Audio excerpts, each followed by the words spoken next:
bilisan na natin. Sa boxing, nakaabang na po sa kanyang paparating na mandatory title shot si Pinoy WBC minimum weight contender Denver The Excitement Cuello. Ito'y matapos sa maitakas niya ang unanimous decision victory kontra tune opponent na si Ivan Meneses ng Mexico noong isang araw. May report si Robert Belen. Hindi ang home crowd ang naging problema ni Denver Cuello, kundi ang kanyang nananakit na kanang balikat matapos na may suntok ng hindi tama sa third round.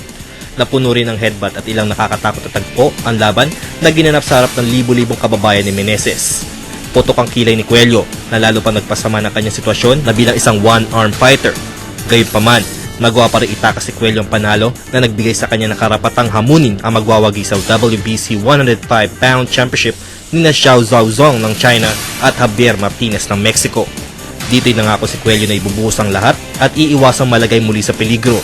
Samantala, malaki naman ang paniniwala ni PTV Sports resident boxing analyst Attorney Ed Tolentino na hinog na si Cuello para sa isang legitimate championship bout. Pabirong kwento ni Attorney Ed, parang agawan si Scarborough Shoal ang magiging bakbakan kung si Chinese fighter Xiao Zhaozong ang makakabangga ni Cuello sa kanyang mandatory title challenge. Well, ito nung si Denver Cuello, panitay ko, tamang-tama na ang timpla niya para sa isang world title shot.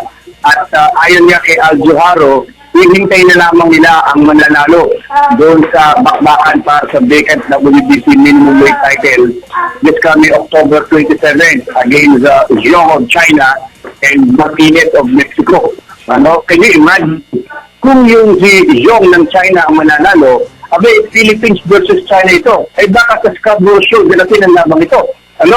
So, ito ang tinutumbok ni Denver Cuello. Kailangan na lamang magpahinga siya, recover from the shoulder injury he sustained dito sa kanyang huling laban kay Ivan Meneses.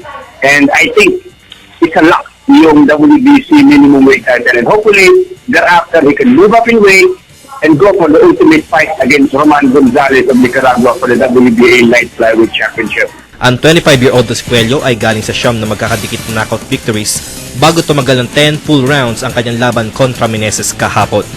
Para sa PTV Sports, Robert Belen, Telebisyon ng Bayan. Sa karate do, 10 ginto at 3 silvers ang kinuha ng Team Philippines sa inaugural staging ng Southeast Asian Karate Do Championship sa Bangkok, Thailand.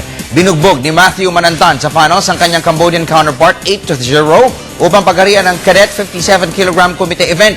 Bukod pa rito, nakasukit rin po si Manantanan ng bronze medal sa kata competitions. Ang 2 bronze medals ng bansa ay nagmula naman kina Francis Zabala, John Mark Claveria sa kata events. Ikinatuwa naman ni Philippine Karate Do Federation Secretary General Raymond Lee Reyes ang naging performance ng 3-man Team Philippines sa Thailand meet. 11 Southeast Asian countries ang lumahok sa 3-day tournament na ito.